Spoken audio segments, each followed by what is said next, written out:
Assalamualaikum warahmatullahi wabarakatuh. Hari ini Waalaikumsalam. berjumpa kembali dalam podcast ngoceh, ngobrolnya seputar receh, ngobrolnya kaum buruh di PT Sumiraber Indonesia.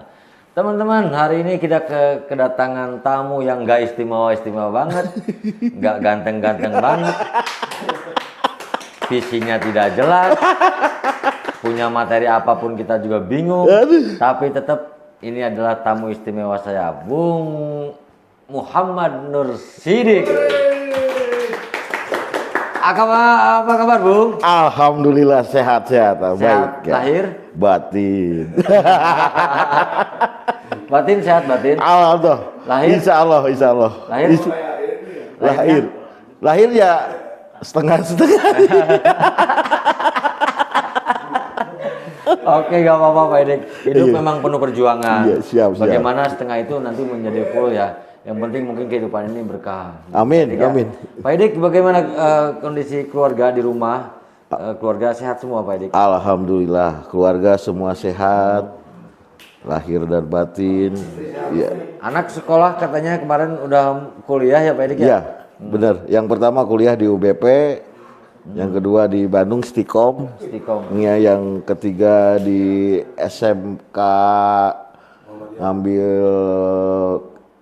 apoteker.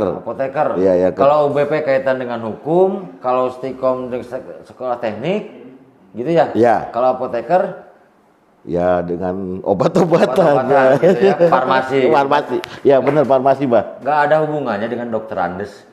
Tidak ada sama sekali. Kan Pak Edik dokter Andes ya? Gak nyambung ya, Pak. Ya. Jadi anak-anaknya itu tidak sama dengan bapaknya. Ya. Jadi bapaknya itu ternyata bukan ingin meningkatkan ilmu bapaknya, tapi bagaimana menambah ilmu-ilmu tadi di dalam keluarganya. Makanya diciptakanlah oleh Pak Edik itu para ahli nantinya. Begitu Pak Edik. Insya Allah.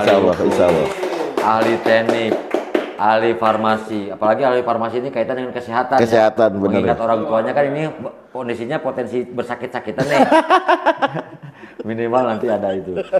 Pak Edik ya, kawan-kawan, Pak Edik ini adalah salah satu pelaku sejarah berdirinya PT Sumiraber Indonesia, tanda kutip Serikat Pekerja. Dulu Pak Edik pernah di periode Bung Ferry ya? Bung Ferry ya, benar. Sebagai apa dulu Pak Edik? Waktu itu ke bagian Kesra ya, olahraga juga. Olahraga ya. Satu periode. Waktu itu Pak Edik di bidang itu? Ya, bidang olahraga orkes. Berarti partnernya waktu itu dengan siapa Pak Edik? Saya waktu itu sama Pak Deden. Pak Deden, oh iya Pak Deden sudah keluar ya? Ya udah keluar. Itu ya. Waktu itu kendalanya dengan Pak Edik juga sekarang ternyata dipercaya kembali ya di kepengurusan yang sekarang ini menjadi Binawas gitu ya. Itu kalau kita coba flashback dengan keadaan sebelumnya, itu situasinya seperti apa Pak Edik yang bisa mungkin kita sharekan untuk kondisi lamanya? Ya, yang pertama Pak, emang periode dulu sama sekarang udah emang jauh berbeda ya. Terutama dalam organisasi juga, kalau sekarang emang lebih terbuka. Kita juga turun ke lapangannya, maksudnya ada permasalahan cepet banget gitu. Yang baik itu eksternal, internal, ke PUK itu cepat informasinya. Tambah lagi zaman sekarang ini ditunjang memang teknologi. Nah itu benar. Hal ini. Kemungkinan itu ya. Apa yang disampaikan Pak Edik hari ini bisa nyebar ke 3.000 orang. Ya benar. Ya begitu ini rilis maka kita bisa menyampaikan ke 1.000 orang. Benar, tapi kalau dulu kesulitan ya. Kesulitan itu ya Pak. Kesulitan sebenarnya. Kesulitannya besar sekali waktu itu ya, kalau komunikasi kita harus secara langsung, tidak melewati media gitu kan. Bila ada masalah ya kita yang terjun langsung.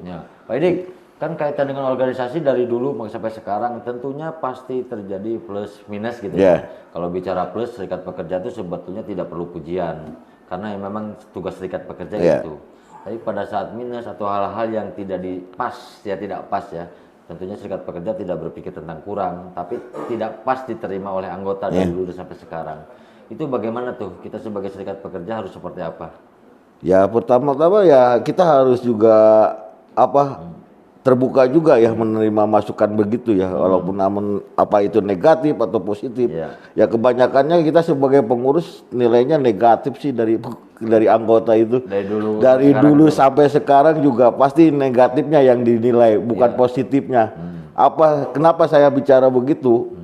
Nilai positif apa yang kita perjuangkan seakan-akan mereka itu tidak nggak tahu. Misalnya bukannya kita berharap ya sebagai pengurus dari ke anggota kalau ada akhir tahun dah kenaikan gaji atau itu PAT pasti plus minus lah. Pak, itu pasti plus minus. Bukan kita berharap pamrih. Padahal mereka itu lupa ada yang memperjuangkan itu, gitu kan. Tidak semata-mata diberikan perusahaan. Nah, tidak semata-mata perusahaan yang ngasih, tapi ada perjuangan untuk mendapat nilai itu kan, gitu. Ya itu memang bagian apa yang memang resiko yang harus diterima oleh para pengurus. Ya. Nah, tentunya itu dijadikan cambuk buat para pengurus untuk lebih meningkatkan. Ya, walaupun memang tidak akan pernah puas. Gitu. Ya, benar. Karena kita juga bukan organisasi pemuas kebutuhan. Apalagi pemuas.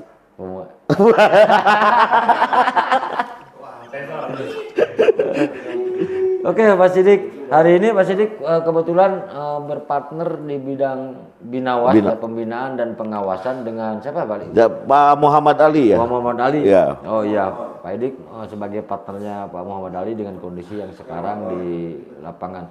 Itu kaitan dengan pemahaman, kan terjadi tuh indisipliner. Itu adalah adanya ketidaksesuaian perilaku dari anggota kita atau karyawan kita dengan PKB kan ya, itu benar. sehingga terjadilah perbedaan tersebut. Nah itu seberapa banyak sekarang kasus seperti itu Pak Dik? Ya banyak juga ya Pak. Ada ya? Tiap departemen pasti ada ya. Ya itulah pemahaman kita sebagai anggota, kita sebagai pengurus juga harus lebih ditingkatkan lagi ya. Terutama untuk yang tadi Abah bilang bahwa banyak kasus-kasus indisipliner, berarti itu kan dari pribadi mereka ya. Itu kebanyakan juga masalahnya juga bukan dari lingkungan pekerjaan juga. Mereka itu muncul dari pribadi di luar biasanya juga itu yang akhirnya masuk ke dalam ranah pekerjaan. Ya, kondisi problem di eksternal berdampak terhadap internal. Iya, benar. Nah, itu yang terjadi Pak Dik. Itu sebetulnya mereka itu karena ketidakpahaman peraturan atau PKB atau memang karena kondisi sehingga dia melanggar gitu? Sebenarnya kayak kondisi sih, kondisi. Kalau lihat case ya kondisi. Jadi mereka sebetulnya paham bahwa itu akan terjadi suatu pelanggaran. Pelanggaran, iya, karena kondisi yang mengharuskan begitu. Oke, baik. Itu yang menjadi pelanggaran. Tentang pembinaan dan pengawasan tentunya serikat pekerja harus mampu menjawab semua itu, menekan seminimal mungkin dan lain-lain. Di luar itu Pak Edi katanya informasinya dulu cita-citanya pengen menjadi dokter. Saya dengar gitu, gimana biografi itu ceritanya gimana itu? Dokternya ya nyempedoknya kotor. Ini pemirsa semua, kawan-kawan semua, dulu itu ada banyak sisi menarik dari Pak Edik di luar kegiatan serikat pekerja. Dulu juga Pak Edik di waktu di sekolahnya, terutama sekolah waktu di Bandung kuliahnya, pernah menjadi seorang vokalis. Nah itu. Nah ini mungkin satu bait Pak Edik. Ini akan menjadi. Waduh, ini kacau. Ini akan menjadi mahal, ya kan? Iya. Karena semua tidak pernah mendengar satu bait aja. Misalkan mungkin kan, gitu aja nggak apa-apa. Atau Pak Edik mungkin lagu favoritnya. Pak Edik kambing kuning. Waduh, ini bukan vokalis saya. Kentut juga pales, apalagi nyanyi. Nah itu berarti bohong itu Pak Edik. Bohong Wah. Bukan ya? Bukan. Tapi pemain apa? Saya penikmat aja. Penikmat aja. Oh, menikmat lagu. Penikmat lagu. Semua musik lah. Favoritnya apa Pak Edik? Ya kalau disebut favorit nggak ada ya.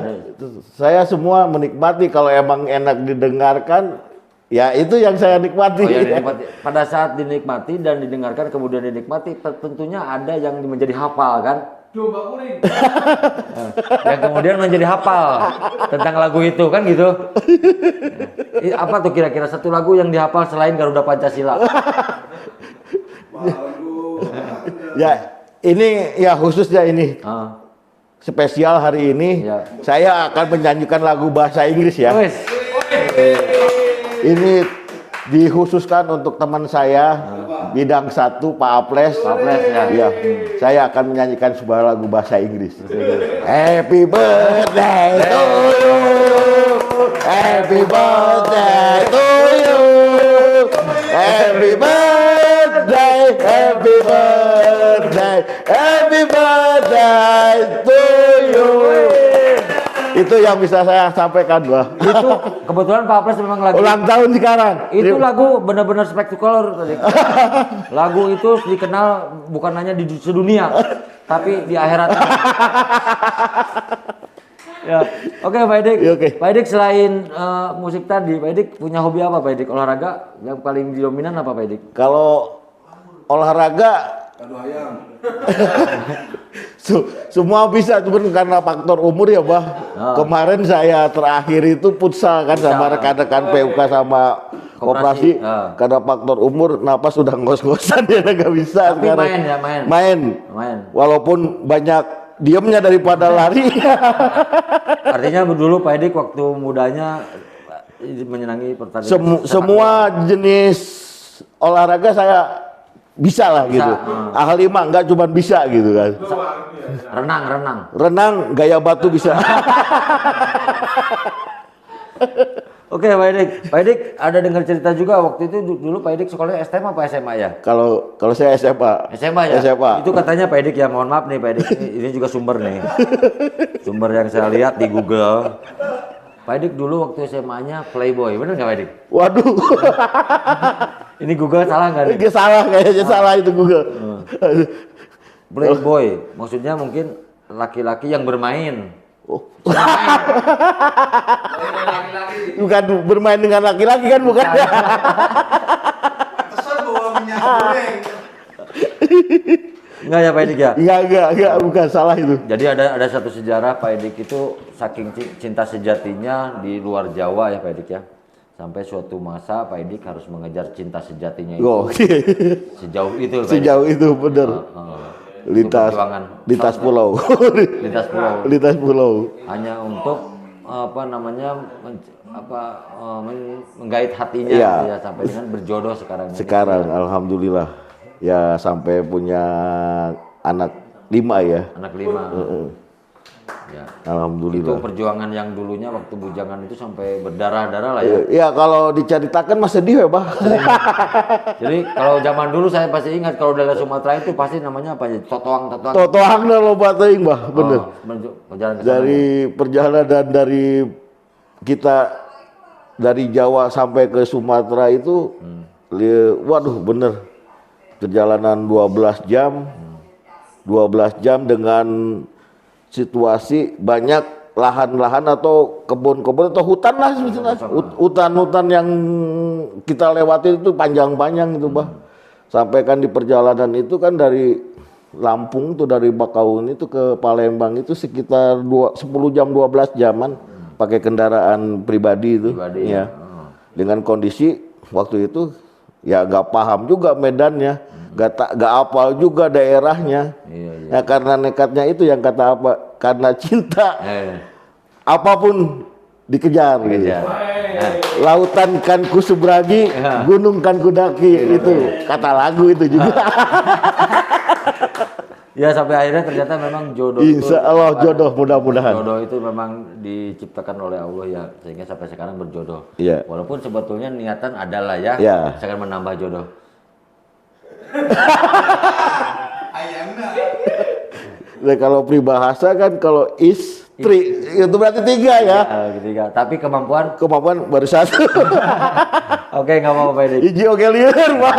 Oke Pak Edik, itu sedikit tentang Pak Sidik ya. Tentunya ini banyak tentang hal yang bisa kita digali dengan Pak Sidik ini ya, kaitan dengan keorganisasiannya, tipikal seorang pemimpin, seorang bapak, seorang orang tua yang sampai saat ini bisa bertanggung jawab lah terhadap anak-anaknya, bisa kuliah dan lain-lain. Ini akan kita bahas di episode kedua.